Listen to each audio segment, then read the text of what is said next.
Hey there, Brandon here from ThirstGym.com, and today we're talking about an exercise called the Tightness single leg hip flexor drop. All right, for this exercise, what you're going to need is a flat bench and a kettlebell or some kind of ankle weights to be able to load this up. Now, before I get started here really quickly, we're going to talk about the Tightness test, which is what's used to measure whether you have tight quads and hip flexors. Take this for what you will, it doesn't really matter, but we're going to use that position for this exercise, which is why I want to talk about it. So I'm going to sit on the very edge of my bench here, and I'm going to grab behind my knee, and I'm going to let my left leg hang off here real quick, just so you have an idea. That's the leg I'm going to use. So as I'm laying down, my arms are straight, my other leg is just completely hanging off here. Now you can tell that my knee is well above my hip, which goes to show that my hip musculature, my hip flexor complex is tight in some degree, okay? I'm having a hard time getting enough length here, okay? But we're going to use this position to our advantage in this drill to be able to improve our hip flexor length and strength. So this is going to be the position that we're going to be in.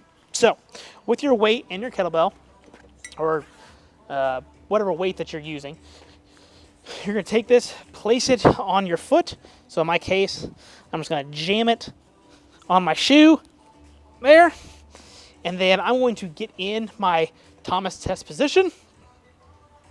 Sit at the very edge here. It's another big key benefit. Sit on the very edge, grab the back of your knee or the top of your knee, either one's fine. And then we're just going to let that relax. Get a good stretch here. Okay, now I'm going to perform hip flexion. So I'm going to drive up and then come back down. Control that length. Let it get long. Drive up.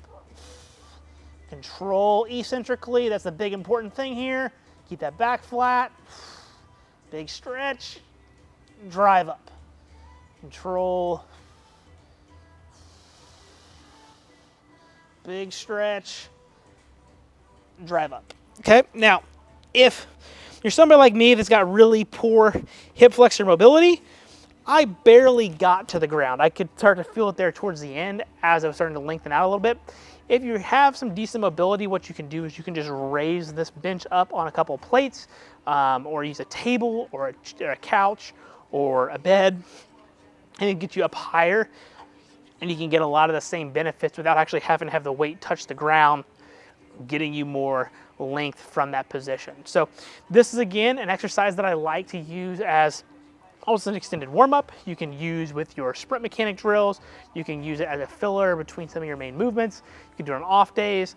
The goal here is just to make sure you start slow, because it could potentially aggravate your hip flexors if you're not any kind of strength at length in these positions with this musculature. Many people don't train their hip flexors directly, but it can help improve your hip mobility, reduce low back pain, help you feel better, improve your sprint mechanics, improve your squat and deadlift work because of having better mobility about your hips.